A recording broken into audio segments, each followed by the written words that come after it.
Majestic flags, made in noble colors, open the curtain of history. They close the stone castle in which our history will begin. The main character appears in a noble-colored dress. She has snow-white skin and ashen hair, and she elegantly holds a porcelain bowl. The princess suddenly opens her eyes and looks menacingly at her maids, thereby making them flinch in fear. The sight of the maids afraid of the main character amuses her, and she laughs loudly. One of the maids cannot stand the tense situation and drops an expensive cup on the ground. The main character approaches the maid and raises her head with a fan, noticing that the girl has only recently started working in the castle. The princess smiles affectionately at the maid, as if calming her down and forgiving her for the broken cup. However, the next moment, the face of the new maid ends up on the fragments of the cup. It was the main character who brutally hit her on the ground. The maid raises her head, waking up from the blow. Her face is all covered in cuts. There is now a lot of blood on the ground. The girl is in tears. Throwing away the fan, the main character leaves the maid, saying that she has a good appearance, but it does not correspond to her mental development. She again turns to face the girl and addresses her, calling her Aisha. Aisha covers her mouth with her hand in horror, and now the realization comes to her that her mistress knows her name. The main character grins and says that she hates it when bugs disturb her peace during afternoon tea. The maid cannot utter a sound. The words are stuck in her throat. The only thing she hears is the frantic beating of her heart. The heroine shows her nature. She shouts at the helpless maid, reproaching her for the fact that the tea was not the same temperature as her lips.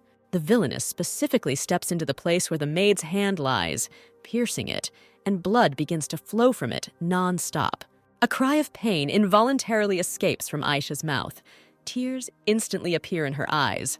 While the main character is shouting curses at the whole area, the maid Amelia is shaking with anger. At one point, Amelia pushes her princess, and her exquisite crown with emerald stones begins to fall off.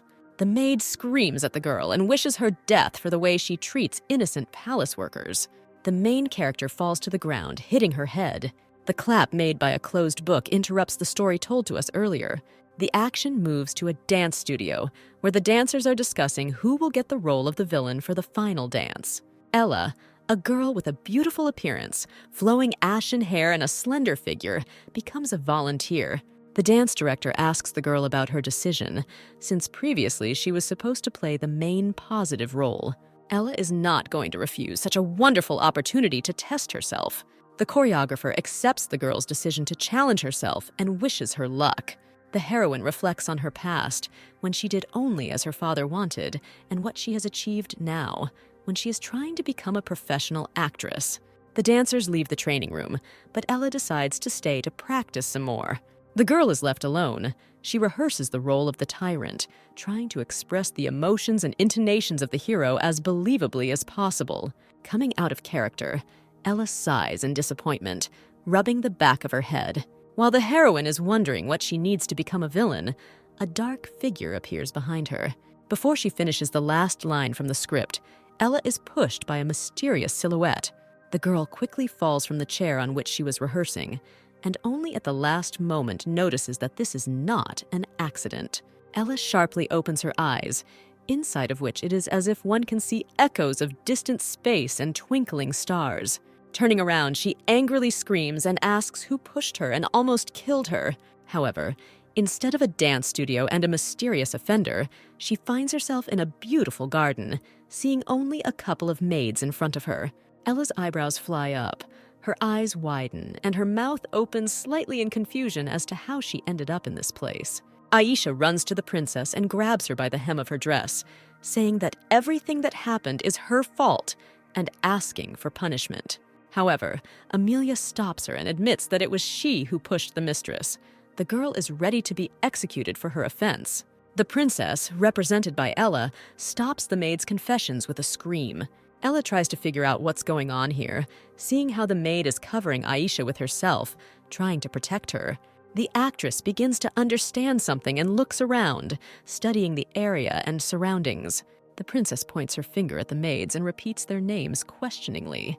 Then the girl points her finger at herself and clarifies to the servants that she is a princess and is now in Atalanta. Ella begins to remember the plot of the book.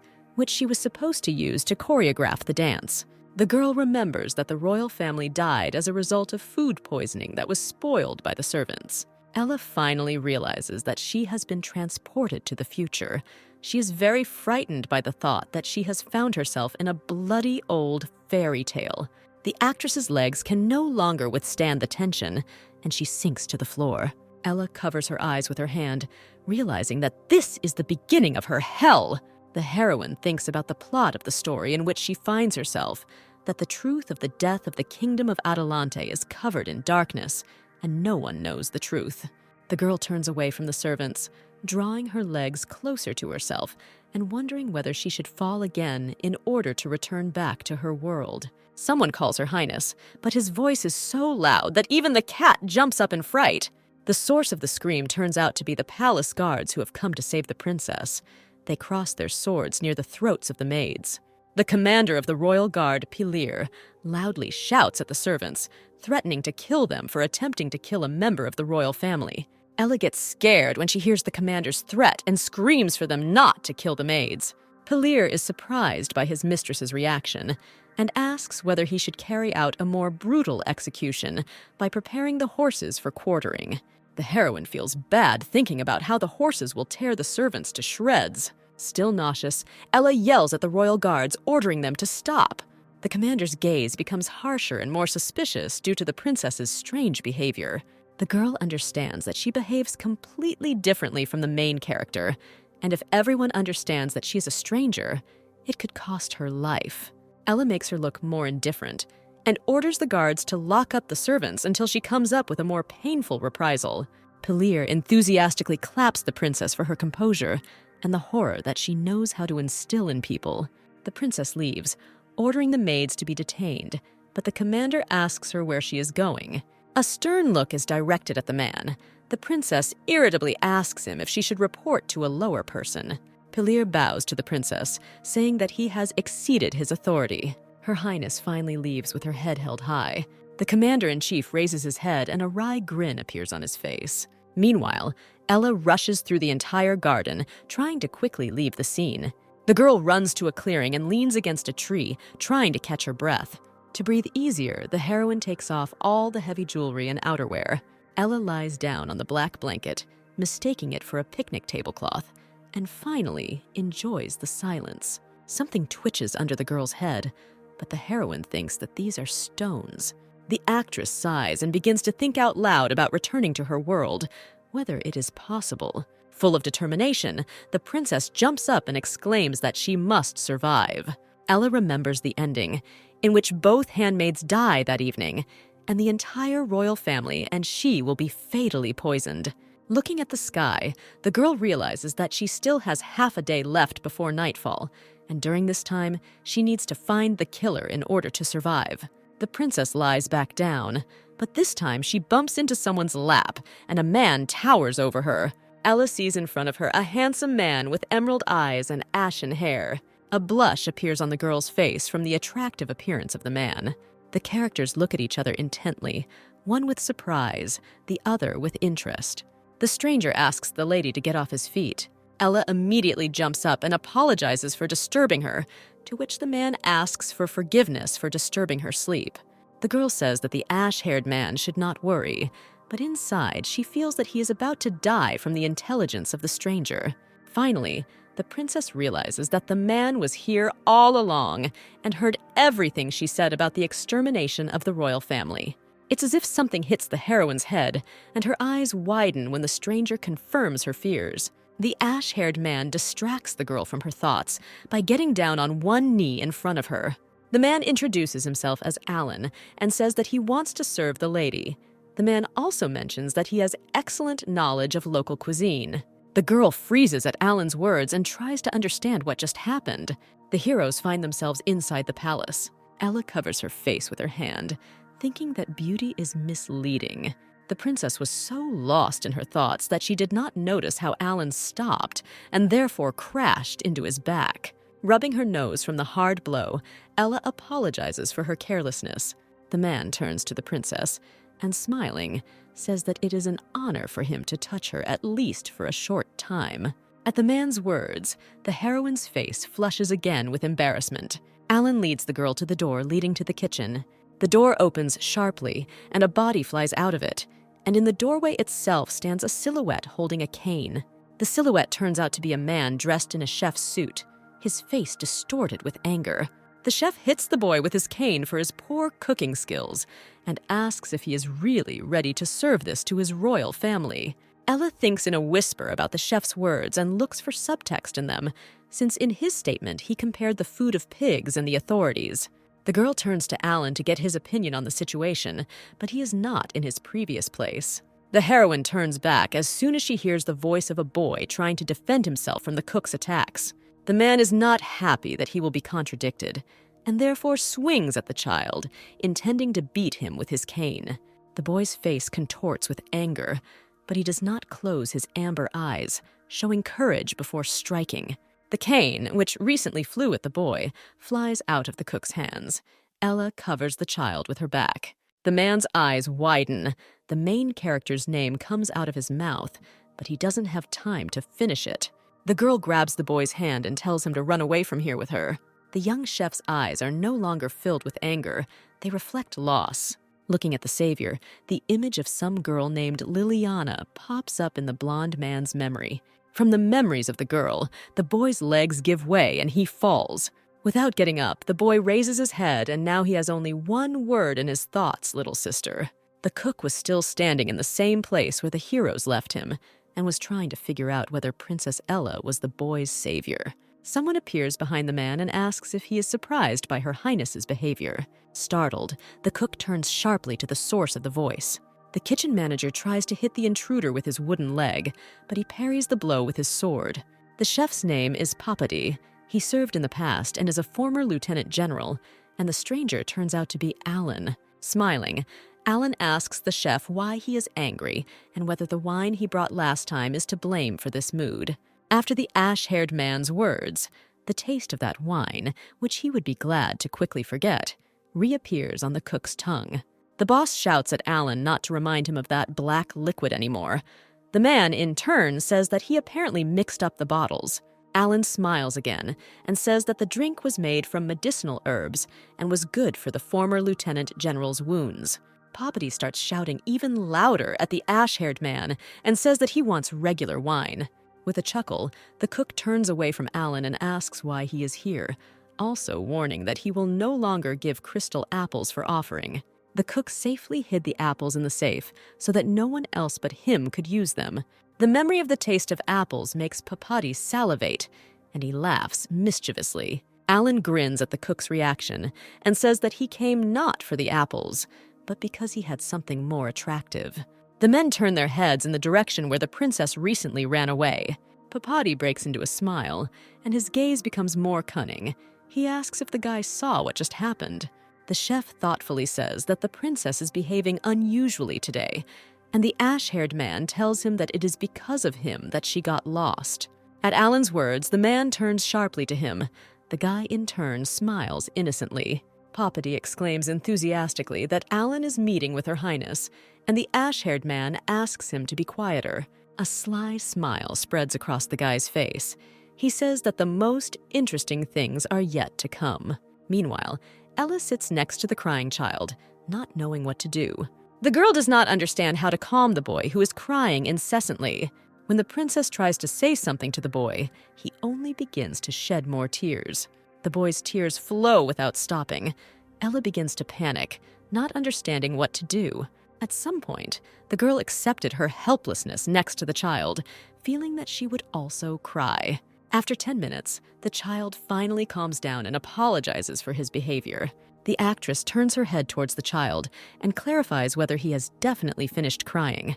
The child is embarrassed, either because of his behavior or because of the girl's beauty. Ella gets up from the floor and tells the boy, since he has calmed down, she will go. The fair-haired one thanks her. However, the boy's hand pulls the bottom of the princess's shirt, asking her to stop. Ella turns around in surprise and looks at the child. The boy, like a puppy, asks the girl to stay with him for a while longer, since she resembles his sister. The princess agrees to stay, but only on the condition that the fair-haired man stops crying. The characters sit next to each other on the floor in complete silence. A slight awkwardness is felt. Ella contemplates returning to the place they fled from, since the boy is working in the kitchen. The blonde interrupts the princess's train of thought and asks if she is a servant here, like him. The child claims that she is definitely a servant, since everything was taken away from her, just like him, but he reassures Ella, because soon everything will be over. The actress clarifies with the boy what he means. He says that we are talking about the royal family, which is cruel to the people. The boy smiles evilly, saying that soon the royal family will finally disappear. The princess feels uneasy at the idea that she could soon become a corpse. In her heart, she wants to shake information out of the boy. The maid arrives to defuse the situation. She invites Her Highness to dinner with the king.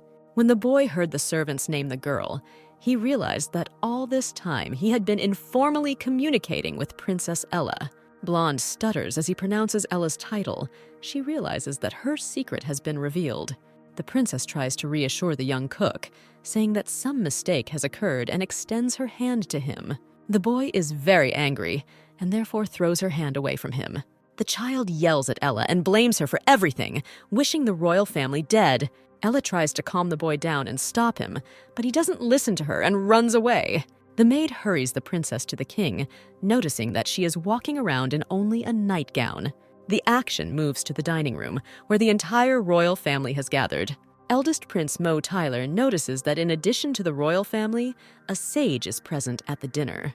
The sage replies that he is present here at the invitation of His Majesty, and it is an honor for him to sit at the same table with him. Princess Ella arrives in the hall, smiling. She apologizes to her father for being late. His Majesty accepts the apology and invites the princess to quickly sit down at the table. Ella raises her concentrated gaze and looks at her father. The girl remembers that King Hiram Adelante always pampers his princess very much, and he also has 4 sons. This time Ella looks from her father to the invited guest.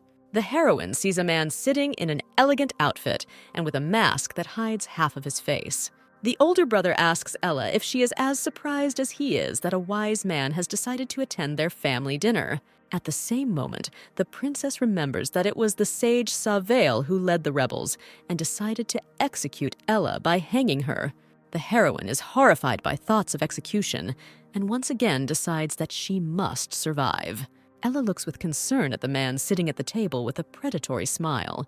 Tyler tries to pull the girl out of her thoughts by waving his hand in front of her. However, the princess cannot take her eyes off the sage veil. The man suddenly gets up from the table. From such actions of a man, the heroine takes a defensive stance and turns to Vale, loudly asking what he is up to. Tyler gets angry at his sister and angrily tells her that the princess can't behave like that. The sage laughs cheerfully, saying that the princess apparently is not happy with him. Ella shudders and begins to deny the man's words. The sage quickly walks towards the heroine, which makes her very scared. The man takes Her Highness by the chin and gently pulls her towards him. The king calls the sage by name and asks him not to take the young girl's words too seriously. Savel seems to envelop him and the princess with his predatory aura, making the girl feel helpless. The sage turns slightly to His Majesty and tells him not to worry about it. From such a heavy aura, sweat appears on the king's face, and his eyes widen in fear. However, in the next moment, fear gives way to humility, and Hiram Adelante averts his gaze. The first prince is angry at the sage's behavior, the third only chuckles, the second trembles in fear, but the fourth does not react at all. His Majesty, drooping, agrees for Vale to speak with the princess. The sage turns to Ella and asks her if the rumors are true. The man squeezes the girl's cheeks too much that she begins to speak stammeringly and asks what rumors she's talking about. The man closes the distance between the heroes and says that we are talking about the princess falling in love with him. Without hesitation, the girl gives a strong slap to the man. Ella hit the sage so hard that he even bled. There was deathly silence in the hall. All the brothers tensed in anticipation of what would happen next. Even the youngest stopped reading the book. Vale grins at the princess's action and wipes the blood from her lips. The heroine looks at the man with contempt, caustically pronouncing his name and demands that he leave. Otherwise, the kingdom will declare war on Adelam. Concentrated, looking at the princess, he sees how she quickly changed from a frightened lamb into a proud lioness. Smiling slyly, the sage exhales and licks the blood from his lower lip with his tongue. Savale bows gracefully to Ella, but at the same time tries to intimidate her by enveloping her in his snake aura. The man's eyes turn into the eyes of a mad predator who is ready to attack his prey at any moment. The sage leans towards the girl and points out the tone she should not use towards him. Ignoring Vale's words, the heroine silently walks forward, leaving the man behind her. The sage heads out of the dining room, shouting that since the princess does not want to see him, then so be it. The king breathes a sigh of relief after Sawale leaves. Hiram says his daughter's name, wanting to discuss what happened, but Ella interrupts him. The princess looks at the king like a child, saying that he again forgot to ask to remove the green pepper from the food. The man is speechless at how quickly his daughter has transformed. Tyler sneers at His Majesty, saying that he is amazed that the king has the courage to rule the country. The third brother, Coliseum, retorts to the older brother that he is competing with the woman for the king's blessing, and the brothers begin to argue. The king is annoyed by the brothers' bickering and demands that they stop, saying that Ella is young and should be taken care of by her family. Ella stops His Majesty, hitting the table with her hand. The girl tells her father that she has finished and will go, but he is worried that she has not eaten anything. When the heroine leaves, the king scolds the brothers for quarreling at the table and says that since Ella has not eaten, it may affect her health. Moving away from the dining room, the heroine sinks to the floor. Tears come from her eyes. She is scared. On the way to her room, Ella's head was constantly spinning due to the stress she had experienced. Approaching the bed, the actress's body barely moved, and it constantly intended to fall. Finally, the girl falls on the bed, burying her face in the pillow, and says that she was very scared of the man in the mask. Ella remembers how she felt in front of the sage. It seemed to her that she was a mouse caught in a beast's mousetrap. The girl opens her eyes after remembering Sawale, now worried that he suspected something. However, after the terrible memories, the heroine has a picture in her head when the sage came very close to her face. The princess hits herself on the cheek, forcing her to come to her senses from such thoughts. Then Ella convinces herself that since he is from the distant past, he cannot know about the movements, and it was just a provocation. Lying in bed, the girl thinks about what happened, about her father, brothers, and whether next time she will be able to deceive the sage. Waving her arms and legs, Ella is angry that there was too little description of the royal family in the book. Having calmed down, the heroine gets out of bed, using her flexibility and grace. The princess decides that let everything take its course, but she cannot know for sure whether she will survive or not, and goes to inspect the entire palace. Full of strength and energy again, Ella goes to explore the palace. The door to the kitchen opens slightly and someone walks in. The stranger approaches the products from which dishes are prepared for the royal family and sprinkles them with some kind of poison. However, upon hearing a voice warning him not to do this, the culprit drops the bag of poison. The intruder turns out to be the same boy whom the cook wanted to beat. His amber eyes look fearfully at the newcomer. Ella stands in the doorway and looks at the child, saying that she knows that he is a good person and the role of a criminal does not suit him. The boy only gets angrier at the princess's words and says that he wants to poison the royal family because he belongs in hell, just like him. Ella stops the young cook and says that if he did this often, he would know that he needs to add poison to the prepared food. The boy brushes off the heroine, saying that she is laughing at him. The princess stops him and asks him to tell him what bad she did for him, and then she will try to prove that she has changed. The child looks at her with an arrogant look, saying that a commoner does not dare talk to the nobility. Ella stops the boy again, but this time she covers his mouth with both hands. The princess smiles friendly at the young man and mentions his sister, as he previously spoke about their similarity. The image of his sister instantly pops up in the boy's head. Tears come out of the young chef's eyes when he remembers Liliana. The boy's body weakened. The strength in his hands disappeared. Ella no longer held him. The young man's legs weaken and he falls onto the hard floor with a loud sound. The boy's eyes quickly fill with tears, and he silently apologizes to his sister for the fact that no one could save her. Sometime in the past, the commander of the royal guard came to the boy's house, demanding that his father pay taxes on behalf of the princess. On that fateful day, the mother did her best to protect her child, holding him to her chest. However, the boy still clearly remembered how Palir hit his father's jaw with his knee, ordering the guards to make a slave out of his son. The guard grabs the child and drags him away from the house. The boy extends his hand forward in the hope that his parents will save him. The blond man's arms were spread apart and secured with belts.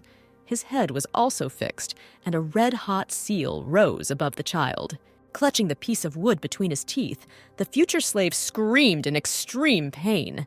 The young chef lifts the hair at the back of his head to show off his scar. The boy says that because of her, he was branded and made a slave, and the same thing awaits his family in the future.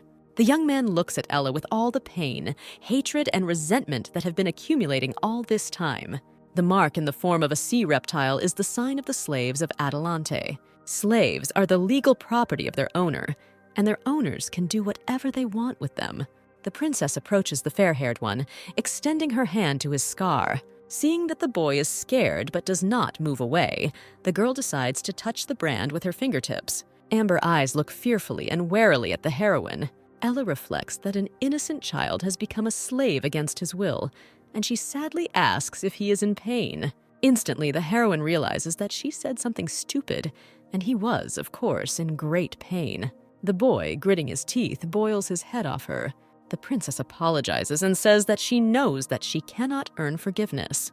With a worried look, the girl looks at the back of the boy's head and asks to give her a chance to atone. The young man's hair covers his eyes, from which bitter tears flow. Without waiting for the boy's answer, Ella lifts him up the way a mother cat lifts her kittens by the scruff of the neck. The princess says that even if the blonde one answers her no, she still has to do something, and they leave the kitchen together. Alana, who was watching this picture from the side, smiles as she looks at them. The man wonders how many more surprises the heroine will present.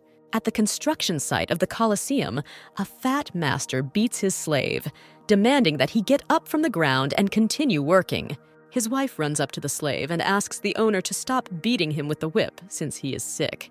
The man says that it would be better for the slave to die and not spend the princess's money on providing for them, and orders the woman to leave.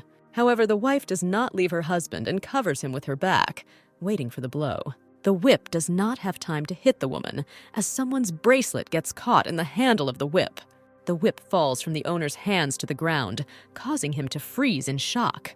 The gentleman turns in the direction from which the decoration came, threateningly asking who is tired of living in this world. Frowning her eyebrows, the princess says that it looks like the man doesn't value life if he talks to her like that. The young cook runs up to the woman who recently defended her husband, calling her mom, and she calls him by his name, Jack. Jack, with tears in his eyes, tells his mother not to worry anymore because now they have a chance to survive. Mother and son look hopefully at the princess, in front of whom the slave master is kneeling. The heroine scolds the man, saying that since he spoke to her so impudently, he is ready to accept the consequences. A man on his knees beats his head on the ground, begging for mercy. The girl chuckles, seeing his pathetic behavior. The princess looks away and notices the slaves who are looking at her with curiosity. Ella notices that all the slaves are so thin that their bones are visible. The princess's fists clench tightly at such a sight. Realizing who makes people look like this, the heroine hits the man on the head with her heel. Ella notices a sword next to her. Pulling it out, the girl points the tip towards the owner of the slaves, saying that for his cruelty, he must be executed at least 100 times. Ella swings her sword. Such actions of the princess make the man very afraid, causing his face to become covered with drops of sweat. A stream flowing along the ground appears between the man's legs. However, Ella did not want to chop the master of the slaves into pieces. She swung her hand to cut the woman's chain, but the chain did not break. The edge of the sword turned out to be not sharp enough for this. After an unsuccessful attempt, Her Highness throws away the sword, saying that it is as worthless as its owner. In her heart, the princess laughs out of awkwardness, because in the movies it seemed easier to do, and she didn't think that her arm would hurt so much. Holding her sore hand, Ella orders the guards to remove the shackles from the slaves. Jack's mother looks hopefully at the guardsman and asks him if they can leave now, but the guy does not dare answer. Then the heroine decisively says that the slaves are free and can now return home and live happily. The boy looks at the princess in disbelief after her words about their freedom. Jack falls to his knees, as does his mother, who bows to the floor to the girl for their release. The woman grabs her son's hands, saying that now they can return home, but he still cannot move away from Her Highness's words. The princess smiles contentedly as she finally sees a happy picture. However, when the girl turns around, she sees the predatory glances of the slaves directed at her. Hoping to be freed, the girl with light purple hair falls in front of the heroine, saying that she will do anything for her. The slaves simultaneously fall to their knees in a deep bow, begging the princess to remove their shackles too. Ella looks with pity at all the slaves who so desperately want to gain freedom. The girl remembers how she used to admire the grandeur of ancient buildings, but in fact behind them there is only the suffering of people. The actress really wants to tell them that they are all free, but she cannot, because she understands that they have nowhere to go. The princess understands that if she gives them the land, the nobles will take it back by force. Ella is angry because she doesn't know what the right thing to do in this situation is right. However, the girl turns around and realizes that she is in the Coliseum, and a solution to the problem comes to her. The heroine approaches a girl with purple hair and asks her if she can dance. She answers positively.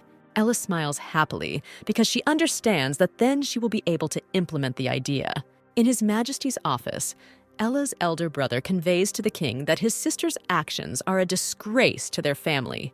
The father is angry at his son's words, and he says that since his daughter did this, it means it was necessary. Tyler sits down on the couch, disappointed and angry. However, after a second, a sly smile appears on his face.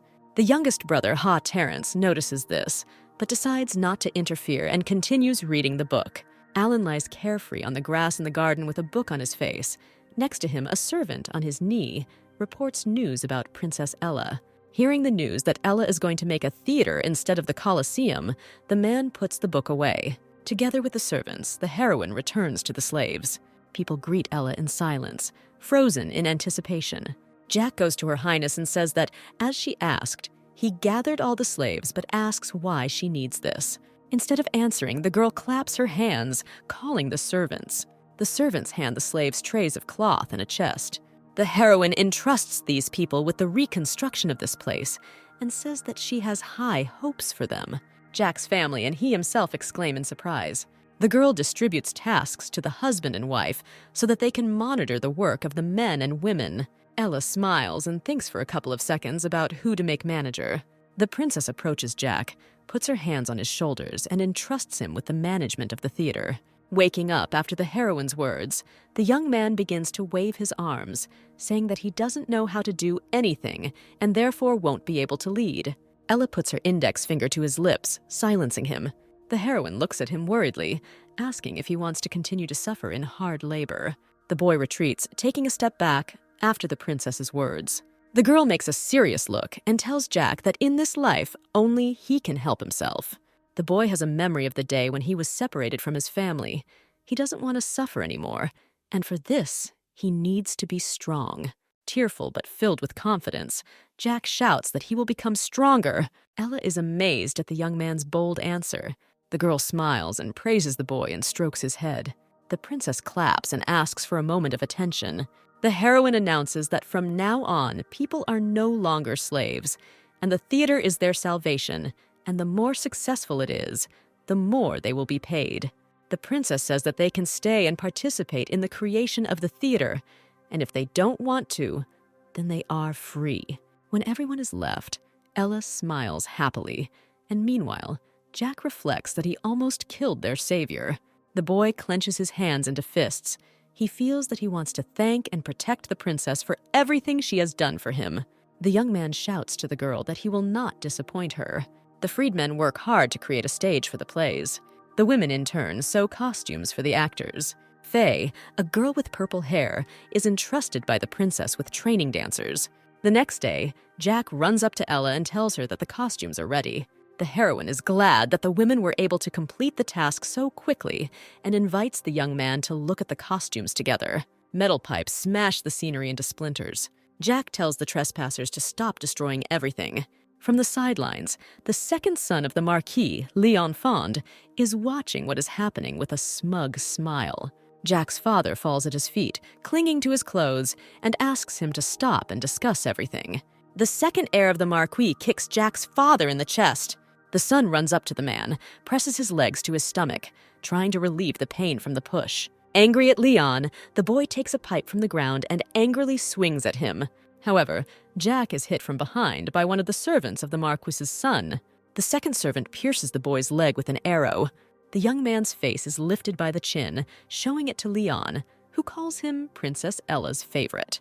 Jack tears out his face and angrily shouts at the blonde that he has no right to insult Her Highness. For the boy's words, he is kicked in the face with a boot. Leon throws up his hands and says that he didn't say anything like that because Ella disgraced her family and now everything belongs to him.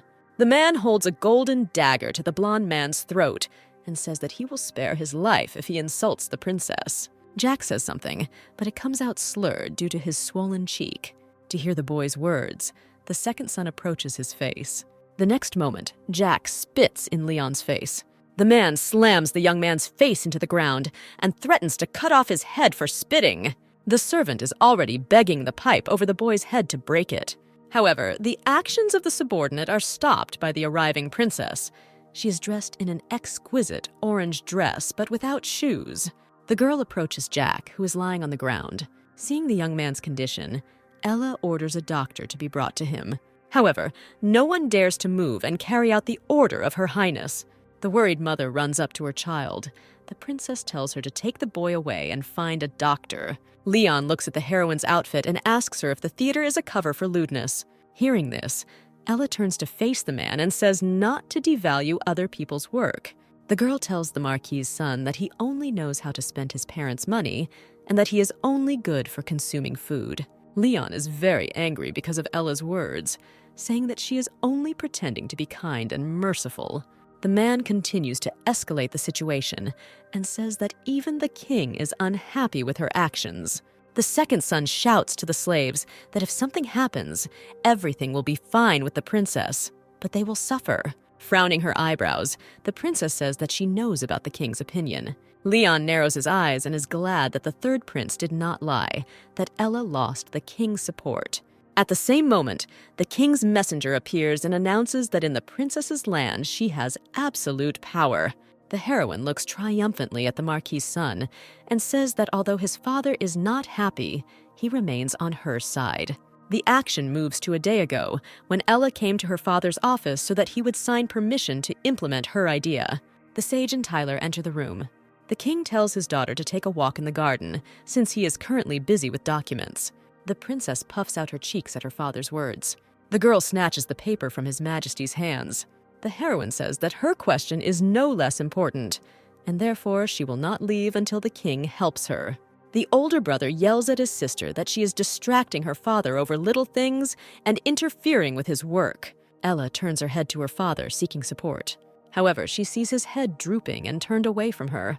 The princess returns the document to the table and remembers that the king is a coward and selfish by nature and will not be able to go against the nobility.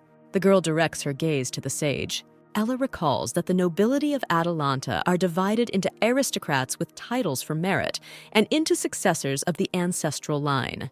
These two groups are like fire and water and cannot get along with each other. The girl decides to cheat and turns her attention to the sage, telling her father to ask him about her seriousness. Savale raised an eyebrow in surprise. Ella puts on a nervous smile, and her body continues to tremble. The king turns a surprised glance at the sage, asking whether he knew the princess's plans. Vale asks the princess if he should know about her plans. The heroine excitedly says that since the sage always advocates for the prosperity of the country, they are in the same boat.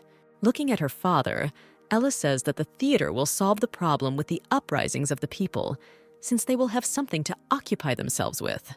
With confidence in her eyes, she asks what the sage thinks about her idea. Tyler looks at his father and sees that he has actually thought about his sister's words. Frowning, the first prince shouts at Ella not to mislead the king. However, Tyler is interrupted by the sage, who says that the princess's words have meaning. Savoyle's words cause the king and prince to cry out in surprise. Ella looks at the sage in disbelief, glad that he agreed. The man sits down on the sofa and says that with the stick method, it is necessary to give the carrot. Vale says that with the right decision, the king will begin to be valued more, and this is a much more effective method than violence and threats. Tyler shouts that this is a lie and commoners are not worth such effort. The sister interrupts her brother and says that then the king's tactics are lies, since respect is gained through paying him money. His Majesty stops family disputes. Rubbing the bridge of his nose, the man accepts the sage's wish and therefore approves of his daughter's idea. The father tells his son that there is still room in the eastern part of the city, so he can do it his way. Not understanding what is being said, the girl turns her gaze to the sage, fearing that he is angry with her, since now he is involved in this matter. However, Sawale only smiles mysteriously at the princess. Ella turns back to her father, starting a conversation about his approval. The king gently stops the heroine, placing his hand on hers, and says that her daughter left her no choice, and the sage will take care of the organization. Glowing with happiness, the princess thanks her father and says that she will run to get ready. When Ella passes by Sawale, he barely audibly tells her that she now owes him. Without answering the sage, the girl leaves. Standing in the Coliseum, the girl thinks that if the man wants to get even, the soldiers will come to her. Leon says that the people the third prince sent here 2 days ago did not warn him about the king's decree. Ella looks at the man in surprise because of his words about Liam. A messenger approaches the second son of the Marquis and asks him to follow him, since he illegally caused problems for the princess. Leon is nervous and says that he acted on behalf of the third prince, since he promised to make him duke after the coronation. The king's man silences the Marquis's son by stuffing a handkerchief into his mouth. The man begins to list Leon Fonda's crimes and orders him to be taken to stand trial. Having finished his work, the messenger announces that they are leaving. The princess looks happily and gratefully at the king's men leaving. Foya joyfully jumps on the girl, saying that this is simply wonderful news. All the people begin to rejoice and praise Princess Ella. The heroine turns to the people and says that now they can continue working with peace of mind. There are 15 days left before the theater opens. A worried maid runs up to the princess, saying that the beam on which the rope hangs is bent in the middle. Ella clarifies whether they have installed auxiliary supports. The servant answers in the affirmative, but the princess understands that the matter is in the laws of physics. When 10 days remain, the heroine examines the finished costumes for the actors, but her hands begin to shake from the sight of them. One of the seamstresses says that they decided to save a little on materials, since it is the princess's money. Ella is horrified by the sight of the bear's lower part, which should have been voluminous. There are 8 days left before the opening, and the heroine notices that many girls are embarrassed to put on dresses, remaining in their shirts. However, the princess does not allow them to be left, throwing her away. With only 3 days left, she finally sees Jack walking towards her with leaflets in his hands. Ella saw a lot of strange things during the days of preparation, so she thinks that she will not be surprised if she sees coat tops on the sheets. However, her fears are not confirmed, and she joyfully looks at the young man. There are 4 hours left before the opening. Leaflets announcing the opening of the theater are falling from the sky on the streets of the city. An actor in a bear costume invites everyone to the first performance. Since tickets to the performance are very cheap, many children decide to go to it. Ella's older brother Spy is looking at the crowd of people from around the corner, and he says that he will do everything to ensure that no one gets to the performance. However, someone taps the spy on the shoulder, forcing him to turn around. The next second, the man is lying on the ground. The commander of the nightly detachment stretches his left hand, with which he has just eliminated a criminal, and orders him to be taken away for interrogation. The commander, Corporal Lars, informs his knights that his shift is coming to an end and tells them to continue patrolling the streets without him. A knight with blonde hair asks the other's opinion on the reason for the commander's interest in the theater. Ella wore a tight, awkward smile. The girl sits in front of the sage, who decided to look at the princess. The heroine thinks that Vale decided to return the favor. Silence hangs between both. The man gets up from his chair and approaches the princess, looming over her. Ella winces at the sage's gaze and satisfied smile. Sawale asks the princess if she was the one who called the man. The girl clarifies whether she heard correctly that it was at her invitation that he was here. And then the girl realizes that her friend, Alan, is standing in front of her.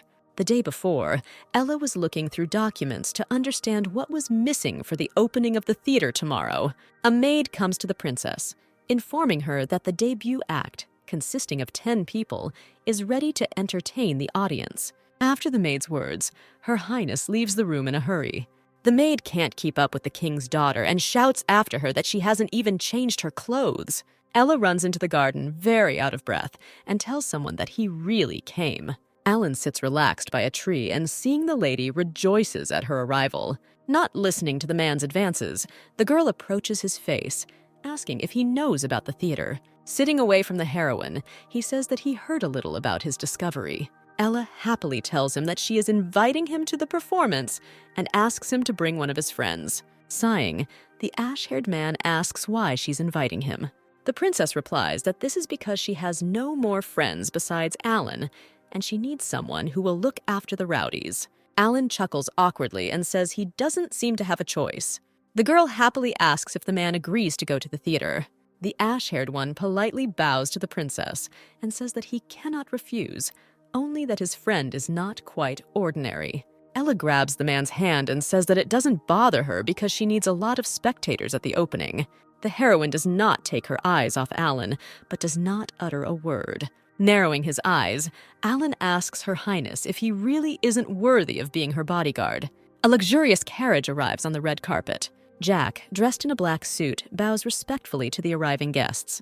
The guests turn out to be the sage and all the princess's brothers, except the first prince.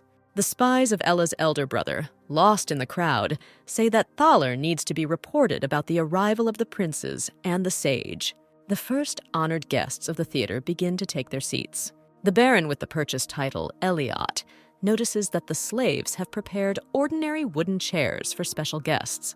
The third son of the king turns to the sage, offering to go to his palace instead of the performance, but he ignores Liam. Without waiting for any reaction, Liam sits down next to Savale. The guy thinks of the queen's glory, that the support of the sage is very important now, so he needs to establish a connection with him. Finally, the performance begins. The dancers take the stage, performing choreography on the drums. The audience looks at them in admiration, without taking their eyes off. The corporal shares his impressions with the king's envoy, saying that the images of identically dressed girls are beautiful. The prince and the commander of the knights are surprised how the actors manage to move like that. One of the girls with silver hair gracefully dances along with the musical instrument pipa. The sage looks only at the dancer with the pipa with his predatory gaze. A couple of hours before the performance, the man asked Ella if he was worthy of being a bodyguard. She replied that he could just come. Moving his body closer to the princess, he told her that they should trust each other. This time, when Ella looked into the sage's eyes, they were filled not with snake cunning, but with warmth. As he left, the man said that the heroine still owed one more debt. Alan smiles at the memory of that meeting. Next to the sage, the third prince says that the girl with silver hair will be his. However, the masked man interrupts the prince in a low voice, saying that the dancer will be his. Liam's gaze focuses on the girl's face, his eyebrows furrowed. The next moment, the prince jumps up from his seat and calls his sister questioningly. Ella looks at him worriedly, wondering why her brother came here. The princess begins to wonder if Alan brought the prince as his friend. Faya calls the heroine, reminding them that it's time for them to change clothes. The girl begins to worry that they won't be able to cope, as soldiers are coming. Jack looks at the princess worriedly, wondering what is bothering her, but one of the workers calls him, saying that they are looking for him. The boy comes to the place where someone was looking for him and looks around. The young man finds a note lying on the ground. Envoy Felix returns to his place. Jack, in turn, takes off after reading the note, which says that anything can happen. Ella happily sings and dances on stage with the rest of the girls. The third prince turns to the sage and says that the song makes no sense and specifies when they will leave the theater. Alan, without turning his head, says that the performance is not over yet.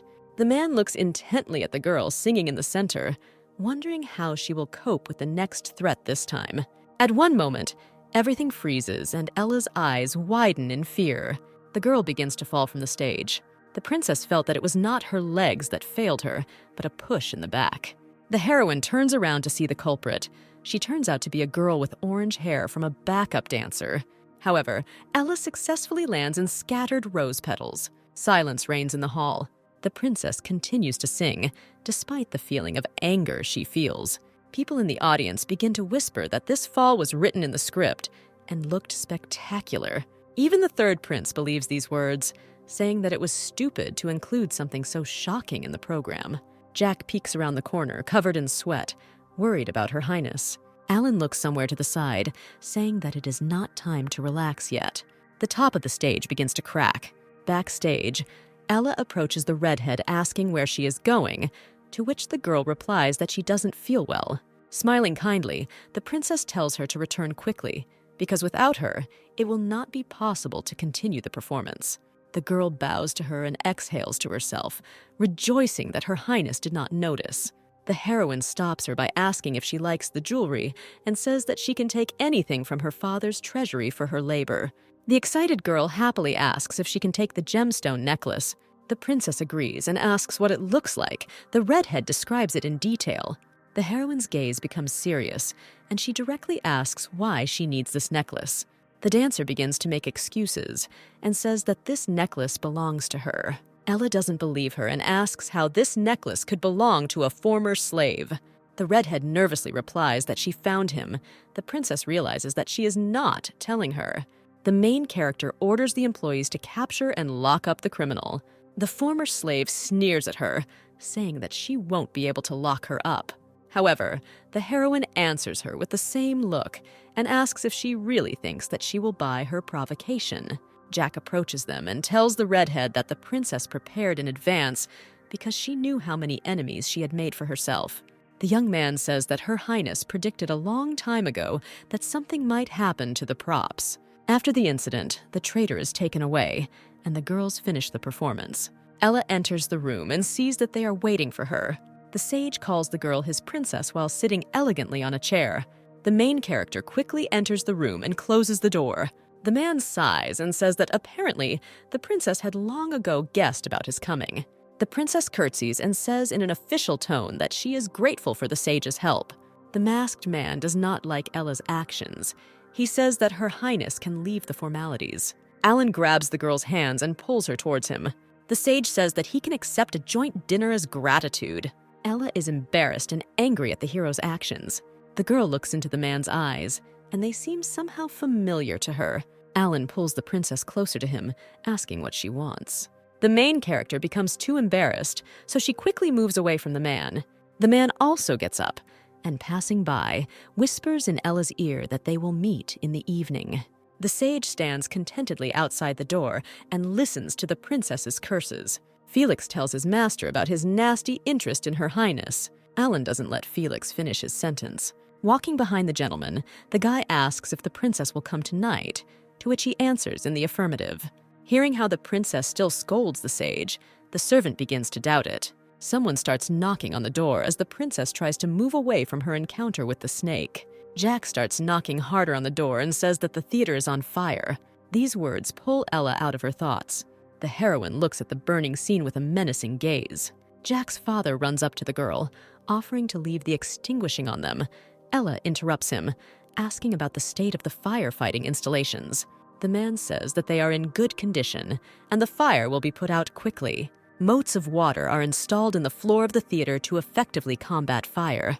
Faya approaches the princess with the red-haired girl and says that she wanted to take advantage of the turmoil and escape.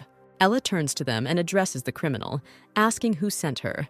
The girl zealously says that the master will soon save her, and that the theater will fall apart sooner or later.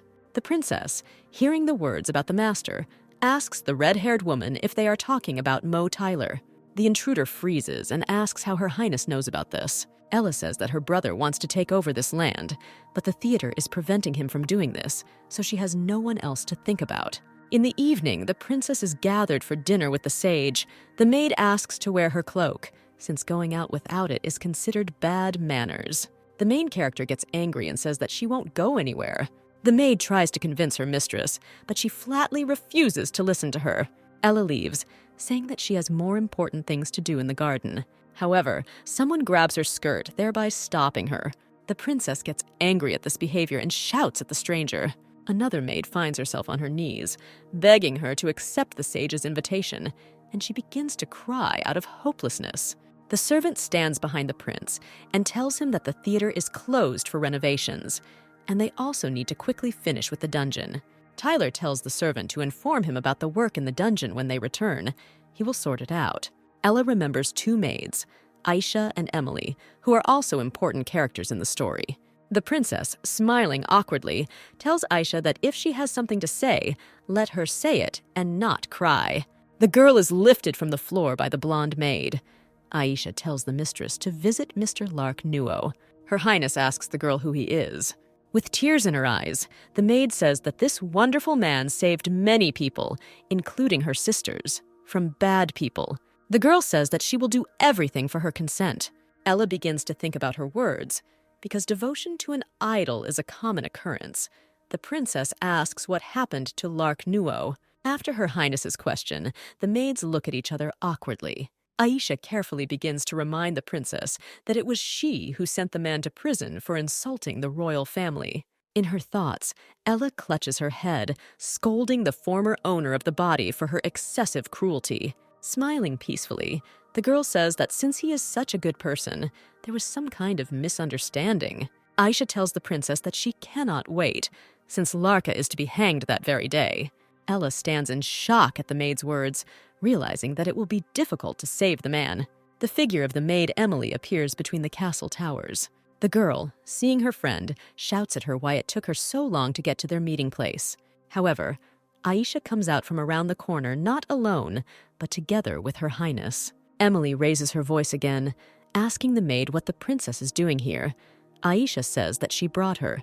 The maid begins to accuse the heroine of the fact that it is because of her that the defender of Adelante is on the verge of death.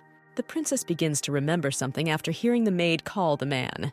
The book said that one of the options for the fall of Adelante is due to the fact that the people lost their protector. The girl understands that she needs to free Lark Nuo right now in order to avoid her death.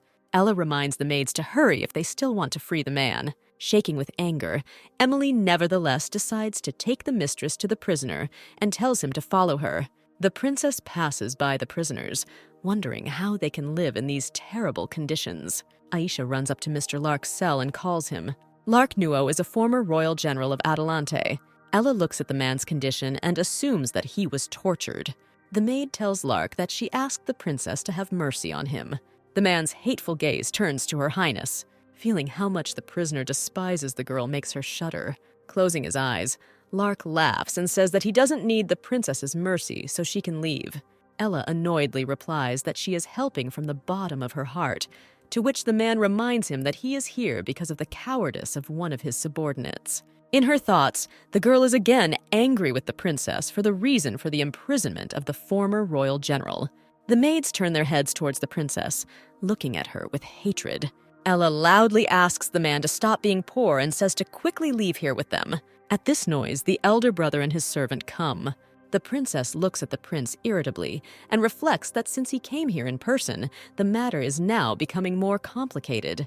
They start to take Lark away, but the girl stops him, saying that it was she who imprisoned the man and that she is in charge of his life. The brother mockingly looks at his sister, saying that now she has decided to free the one who has been sentenced to death. Tyler comes closer to the princess and says that such behavior is not her style. Ella looks away and realizes that she has really stepped out of character, but realizing that she is still in the body of the princess, and retorts to the prince that this does not concern him, demanding that his man move away. Tyler tries to put pressure on Ella with his menacing gaze. The elder brother tells his sister to continue working on her theater. The servant hands him a scroll. The man unfolds it and reads that by decree of the king, Lark Nuo is sentenced to hanging today. Her Highness looks with hatred at Thaler, who orders the criminal to be taken away. Finally, the princess turns to the prisoner and barely audibly tells him to wait.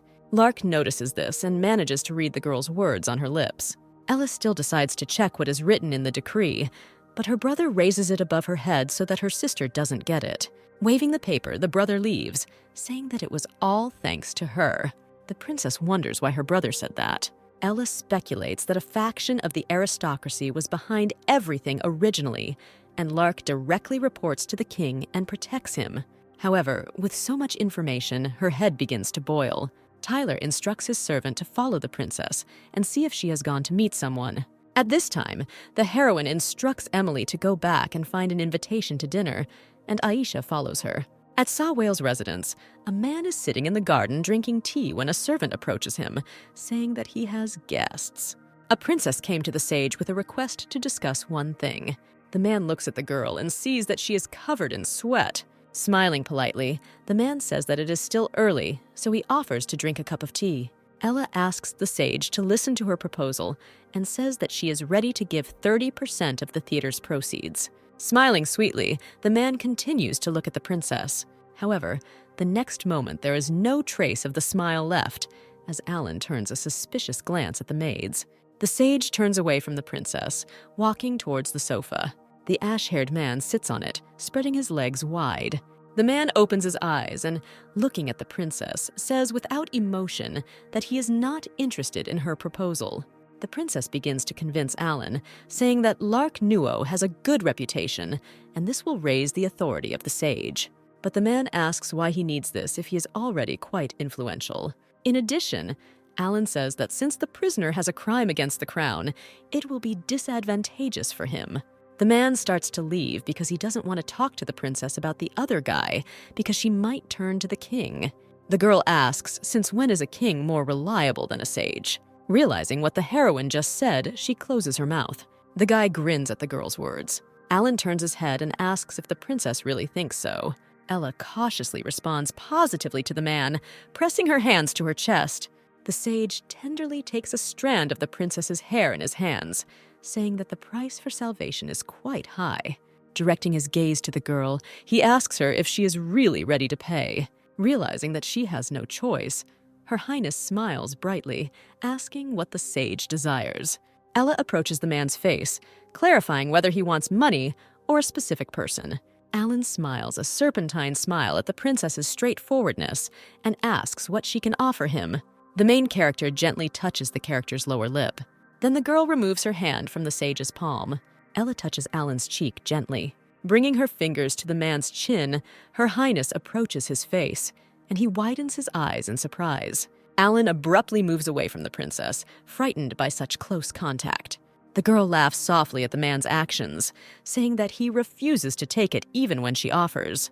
Mr. Sage chuckles and says that the princess has again exceeded all his expectations. Simply spreading her arms to the sides, Ella says that she shouldn't fall for the same trick twice. The man sits down and offers to discuss what he can still get in return. There are 40 minutes left before the execution of Lark Nuos. He stands on the scaffold, covered in blood and wounded. The man remembers the words of the princess who asked him to wait. However, the criminal's gaze dims, and he begins to lose hope for the best. Ella frowns and tells the sage that many people guess about their cooperation, and he helps her because he needs her. The girl says that the people love Lark, and therefore his execution could affect her already bad reputation. The sage says that the status of a princess is useful to him, but he will stop cooperation if she constantly causes problems. Ella proudly tells him that she is smart and has a voice before the king. Alan laughs at the heroine's reaction, saying that the princess shouldn't be so boastful. The princess says that only she is suitable for the role of a puppet, since the other brothers do not have the strong authority of their father. The masked man smirks at Ella's words and calls his servant, Felix, to pour the wine. The sage says that he is hurt by the heroine's conversations and great efforts for the sake of another man. Clearing his throat, the man gives instructions to Felix.